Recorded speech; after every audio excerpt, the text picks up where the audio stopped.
be able to be free. If he comes in way too hot, Winston's going to be quick to correct. So an analogy that I like to use, and this is something you can take home and think about as you like are practicing this with other dogs, is Waldo is the drunk guy at the bar. Winston is the sober guy at the bar. Waldo comes running over like, hey, best friend, I want to give you a hug. And Winston's like, bro, I don't know who you are. Depending on how quick or how much energy he's bringing in, whether it's like, I'm going to hug you, buddy, Winston's going to go straight to punching him in the face. Yeah. If you were to come in like, hey, buddy, hey, and is a little less crazy, Winston's going to give warning. Yo, bro, that's enough. I don't want to hug. And again, with persistence, he's going to finally go, I'm going to punch you in the face. Okay, bam! To get him to buzz off. So the higher the energy, the higher the return. Correct, yeah. He's got to match his energy with his level of correction. So I'm going to let you tell him he's free, kind of wander over here, see how Winston responds. I can tell you right now, Winston's going to growl and bare his teeth and get stepped out. What would you like to do with the growls? That's when I'm going to have you go, let's go, and pop the leash. Okay. You can even toss the e-collar in your pocket right now. We'll just solely be working on the leash guidance of like, we're going to move along. This is how you move along. Nice job. And then just let me know. So there. And you don't even have to say no, I'll just say, let's go. Okay. So it's not a negative experience, it's just communication. Gotcha. We're going to move along. Good. So Winston's already stancing, his hackles are up, his tail is starting to tuck a little bit. Winston's trying to avoid, which is good. That's when I want you to advocate for Winston. Yeah. Perfect. So this is also a good example of the little dogs. Yeah. So little dogs were like, leave me alone. We're like, okay, advocate for the little dogs, especially if they start to move away. And Winston always goes, I know I'm safe on place. So the reason I'm not going to let you approach Winston on place is I don't want to ruin place being his safe spot. So you can have the same thing with the little dogs. Like maybe the little dogs go towards their mom. And once they're with their mom, it's like, okay, we don't let them go towards the mom at all. Or maybe they go hang out on their bed. You're definitely not going to them on their bed. Just so that the little dogs know that they have that safe space. And that's when you use that no, where it's just like, this is their safe space, don't approach it. Exactly. Yep. So there's that difference between let's go and that difference between no. No is that part where you don't even approach. Yeah. Let's go is like, okay, we approach. You can say hi. We attempted. Yep. They don't want to be your friend, so we move along and we don't take it personally. Nice job. We'll try once more with Winston. Can you breathe? Good job. Okay. Free.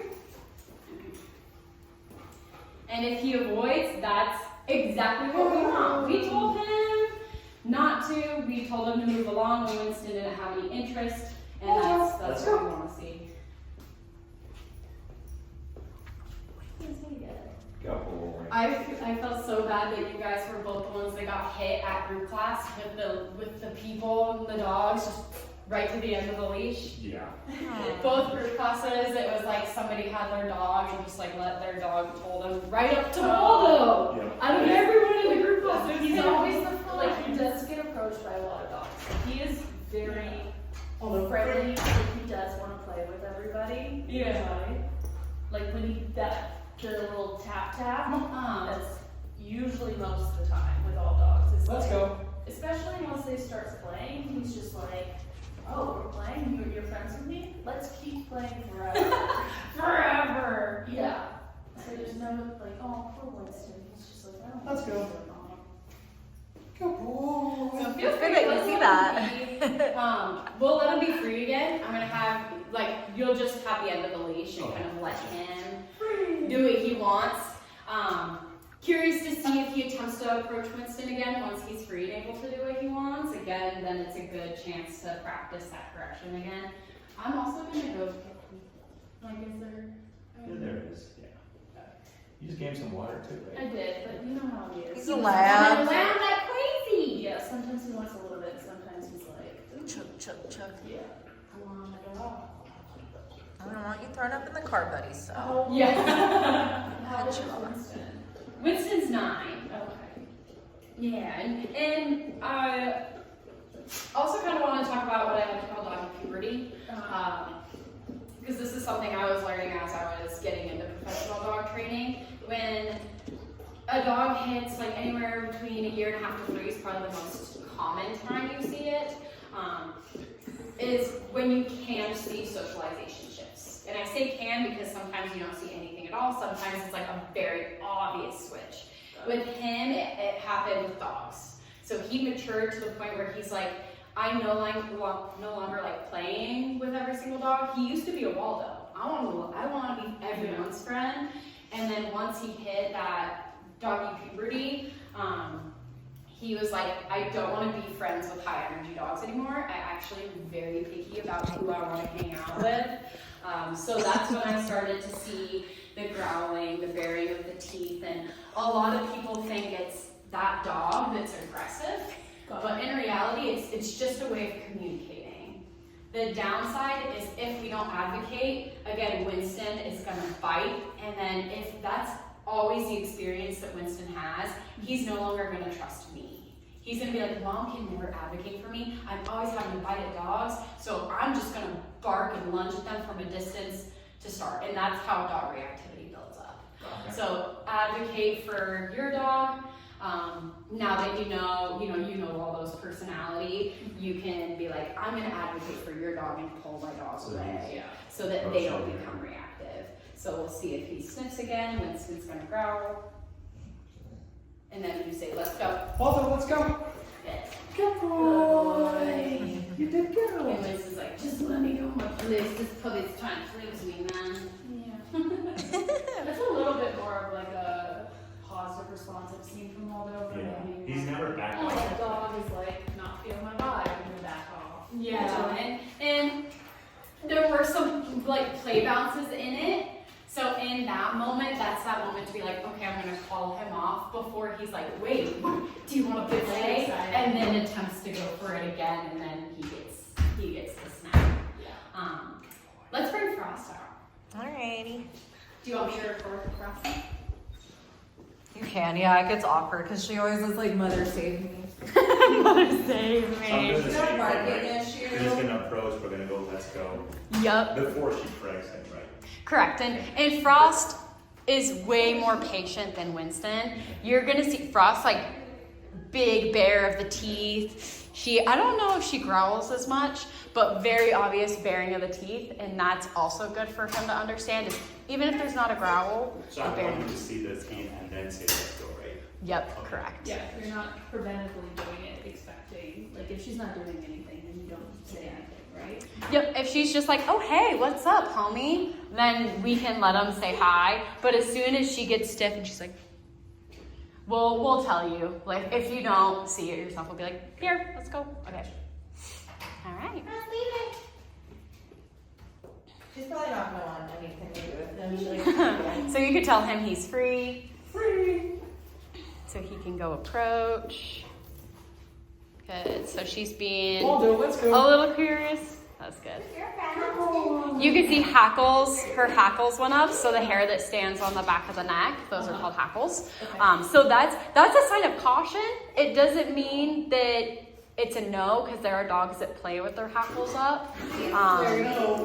But since she was stiff, she stopped. She was stiff. The tail was up. All those are signs of like she's like, I don't know about you. Wasn't to the point of baring teeth yet, but it's like a staircase. Winston growled right there too. All right, well we'll try it again. She does the flirt thing. Sorry, I have no idea how my recording has been. It's hard to do multiple things. Oh, hi. She's over that cat. Waldo, let's go. Yeah. She's a little curious about Yeah. him, actually. Let's let him Shocked. linger a little bit longer. And I'm curious to see how she does. And I see. If she starts there at all. Okay, so let him linger a little longer.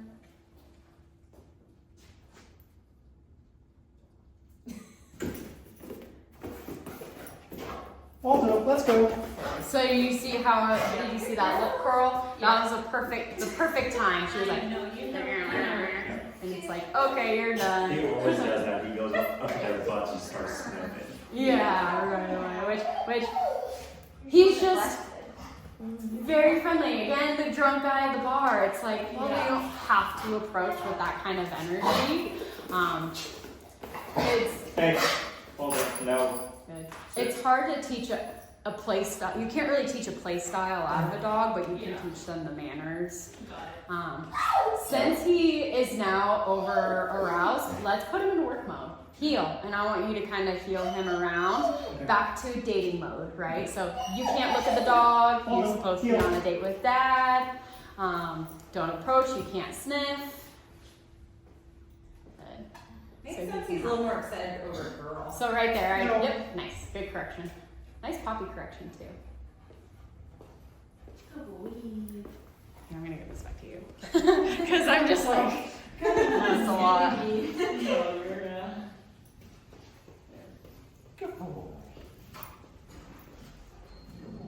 Oh, stop it. Libre, come here. Sit. Libre. I know, I like you too. I like you a lot. You have beautiful eyeballs. Yes, you do. Good.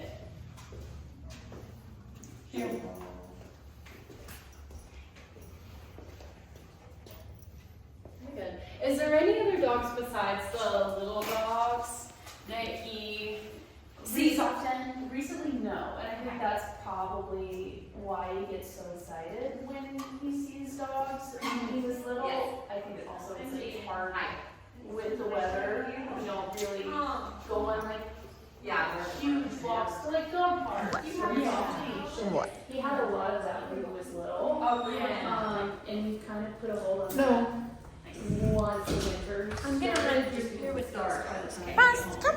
Of course. And so she's like, Down. okay, well, we're just gonna do a loop around, you know, our neighborhood. Yeah. Would you encourage him to try and be more social around dogs right now? I think there's a fine balance because we definitely want him to also understand the neutrality. So the other type of reactivity, so we talked about how if we don't advocate, they can become fear reactive. Yeah. The other part of it is if we never teach him how to be neutral and every single dog he sees, he gets to greet, then that's when a dog becomes excited reactive, where they're like, I see a dog and I lunge and I bark because I have to say hi to that dog. So we don't want him to assume that that's the case.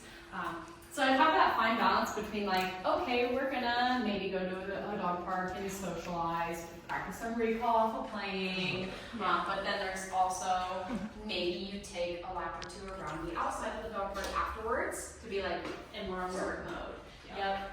Nice job. I would highly suggest allowing him to play with dogs when he's off the leash and not allowing him to play with dogs when he's on the leash. That very visual boundary also really helps the dog too. Like I don't even say hi to dogs when I'm on leash, but strictly on leash. Let me walk by the dog park. He usually starts toe tapping like he did. Yeah. There's like, usually like, you're gonna run through here with these console dogs. Okay. Just Okay. nice and Also, here.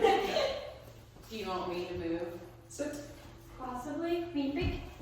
Those the Zolos? Yes. Oh my god, I'm so excited. Oh, yeah.